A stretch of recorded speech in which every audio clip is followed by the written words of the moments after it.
Related, just because you mentioned the elusive peace in Ukraine. Right. Who is holding up this Ukraine ceasefire summit? Is it Putin or is it Zelensky?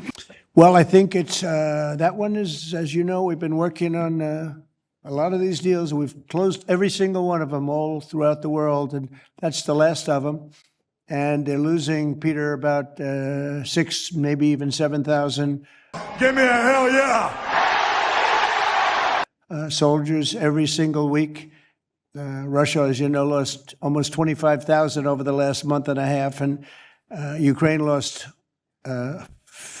just a small number, fewer. It's a lot of people are dying, and I think we're getting very close. And we're going to be announcing later on. We're going to have a meeting with Russia. We'll start off with Russia, and we'll announce a location. I think the location will be a very popular one for a lot of reasons. But we'll be announcing that a little bit later. I just don't want to do it now because of the importance of what we just did. And I completely. Yes, please, go ahead. A follow-up. Are you surprised that Zelensky hasn't figured out by now, in years of war, how to deal with you and to deal with Putin without needing permission to make concessions from his parliament or from a national referendum? Well, he's going out and getting what he needs. You know, he's not authorized to do certain things. I said, well, you're going to have to get it fast because, you know, we're getting very close to a deal.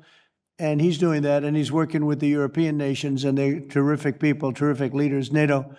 And as you know, I became very friendly with them. They agreed to go from 2% to 5%, 2% that they didn't pay to 5% that they've already paid. It's trillions of dollars. So,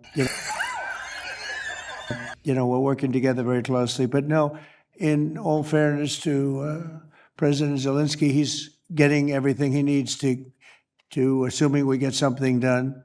But I'll be meeting very shortly with President Putin. It would have been sooner, but I guess there's security arrangements that unfortunately people have to make. Otherwise, I'd do it much quicker. He would too. He'd like to meet as soon as possible. I agree with it. But we'll be announcing that very shortly, okay? And location. Yeah, please.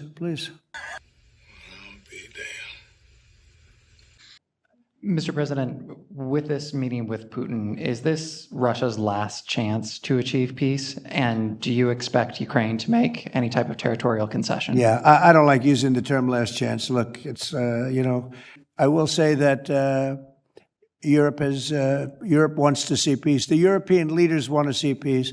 President Putin, I believe, wants to see peace, and Zelensky wants to see peace. Now, President Zelensky has to get all of his Again. everything he needs, because he's going to have to get ready to sign something, and I think he is working hard to get that done. Well, you're looking at territory that's been fought over for 3.5 years with, you know, a lot of Russians have died, a lot of Ukrainians have died. So we're looking at that, but we're actually looking to get some back and some swapping. It's complicated. It's actually nothing easy. It's very complicated, but we're going to get some back. We're going to get some switched. There'll be some swapping of territories to the betterment of both. And but we'll be talking about that either later or tomorrow or whatever. Oh yeah!